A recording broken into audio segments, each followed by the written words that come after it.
ایک اور کیس میں گرفتاری سے متعلق قیاس آرائیاں ہو رہی ہیں کیونکہ NAB Chaudhry sugar mill case میں پھر سے متحرک ہو گیا ہے۔ خطوط لکھے جا رہے ہیں، نئے ثبوتوں اور معلومات کی تلاش جاری ہے اور اس کیس میں مرکزی ملزم کوئی اور نہیں بلکہ نواز شریف اور ان کی بیٹی مریم نواز ہیں۔ لاہور ہائی کورٹ گزشتہ سال نومبر میں مریم نواز کو اس کیس میں ضمانت پر رہا کر چکی ہے جسے نیب نے سپریم کورٹ میں چیلنج کیا ہوا ہے، مگر نیب کی تحقیقات جاری ہیں۔ 24 نومبر کو نیب کی طرف سے سعید سیف بن جبر السویدی کو ایک خط لکھا گیا ہے۔ السویدی وہ غیر ملکی ہیں جن سے متعلق شریف خاندان نے دعویٰ کیا کہ رمضان شوگر ملز کیس کے 94 لاکھ شیئرز خریدنے کے لیے انہوں نے $6 ملین بھیجے،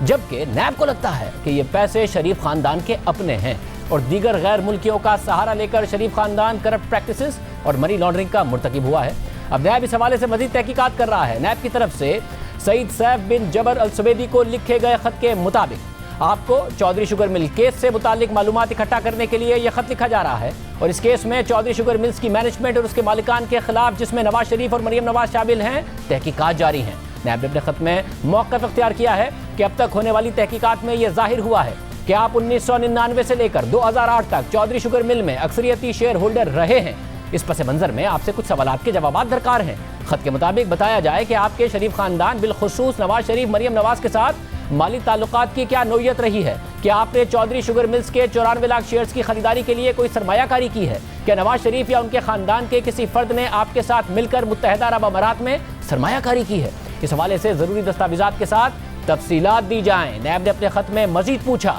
کہ ہمارے پاس موجود ریکارڈ کے مطابق 1999 میں چودھری شوگر مل کے 94 لاکھ شیئرز کو آپ کے نام جاری کیا گیا جن کی مالیت 31 کروڑ تھی، جبکہ 2008 میں یہ شیئرز آپ کے نام سے مریم نواز کے نام منتقل ہو گئے اور اس حوالے سے کسی قسم کی رقم کی ادائیگی بھی نہیں ہوئی۔ کیا آپ کو اس حوالے سے کسی ٹرانزیکشن کا علم ہے؟ اگر ہاں تو تفصیلات دی جائیں۔ نیب نے اپنے خط میں مزید پوچھا کہ کمپنی کی مینجمنٹ کے مطابق آپ نے 94 لاکھ شیئرز کی خریداری کے لیے $6 لاکھ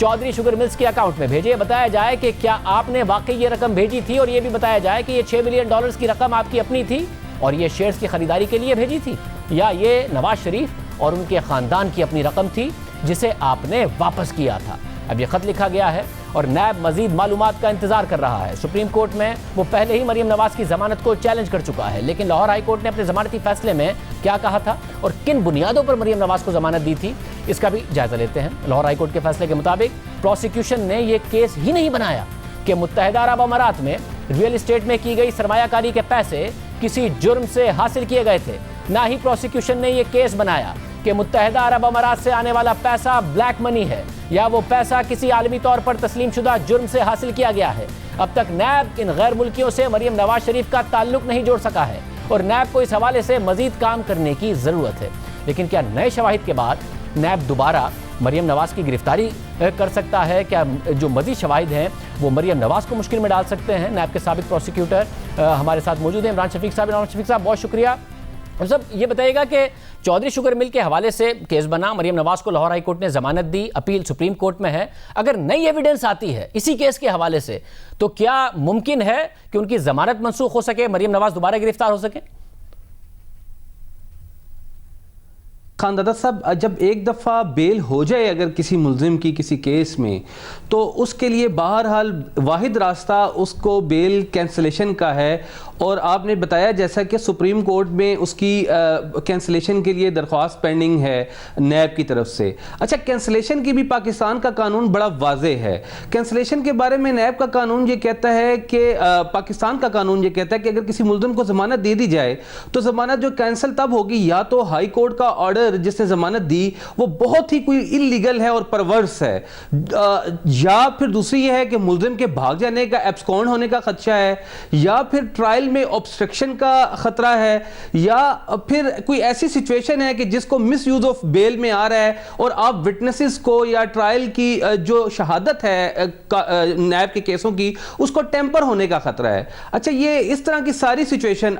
اس کیس میں آپ ایبسکونڈ ہونے کا تو خطرہ ہی نہیں ہے، ملزم کا ECL میں نام ہے، ٹیمپر ہونے کا خطرہ نہیں ہے شہادت کے کیونکہ وہ شہادت آلریڈی نیب کے قبضے میں ہے، تو اس لیے اور آرڈر جو ہے وہ پرورس اور شاکنگ اس لیے نہیں ہے کہ ہائی ہائی کورٹ نے بڑے واضح انداز میں تفصیلی انداز میں چیزوں کو وہ ڈٹرمن کیا ہے اور لکھا ہے اور بتایا ہے کہ مریم نواز کا رول جو اس کیس میں سامنے آیا ہے وہ تو سمپل ایڈر اور ابیٹر کا ہے. ویسے اگر السویدی وہ جواب دیں جو مریم نواز کے طرف سے دیے گئے جواب کے بالکل برخلاف ہو تو پھر یہ نئی ایویڈنس کیا ضمانت کی منسوخی کا باعث بن سکتی ہے؟ دیکھیں اس جواب کی بھی کوئی حیثیت نہیں ہوگی اگر وہ دے گا. جواب دینے کے لیے اس کو پہلے جواب دینے کے ساتھ ساتھ اس کا 161 کا بیان ریکارڈ کرنا پڑے گا اور اس کو اس بات کے لیے رضامند ہونا پڑے گا کہ وہ عدالت میں آ کر مریم نواز کے خلاف جو ہے وہ شہادت دے گا پاکستان کے اندر, کیونکہ ہائی کورٹ آلریڈی اس کیس میں لکھ چکی ہے کہ اس کا سٹیٹس یا تو ان کا بیان ریکارڈ کیا جاتا یا ان کو فورن نیشنلز کو بطور ملزم اس کیس میں شامل کیا جاتا. تو ان کے کیونکہ اگر وہ اس بات کو مان لیتا ہے تو بہرحال وہ اپنے آپ کو ایک بڑے رسک سے ایکسپوز کرے گا اور اپنے آپ کو ملزم بھی اس کا ہو سکتا ہے, کیونکہ کیس ہے وہ جو نیب بنانا چاہ رہا ہے وہ یہ ہے کہ منی لانڈرنگ ہے. اگر یہ منی لانڈرنگ کا کیس بنتا ہے تو پھر اس منی لانڈرنگ میں اس نے اگر کوئی تعاون کیا ہے جو کہ یقیناً اگر وہ اس کا جواب ہاں میں دیتا ہے تو پھر وہ اس کو مان رہا ہے, تو اس کا مطلب یہ ہے کہ وہ پھر اس کا مجرم ہے. مگر اگر وہ وعدہ معاف گواہ بن جائے پھر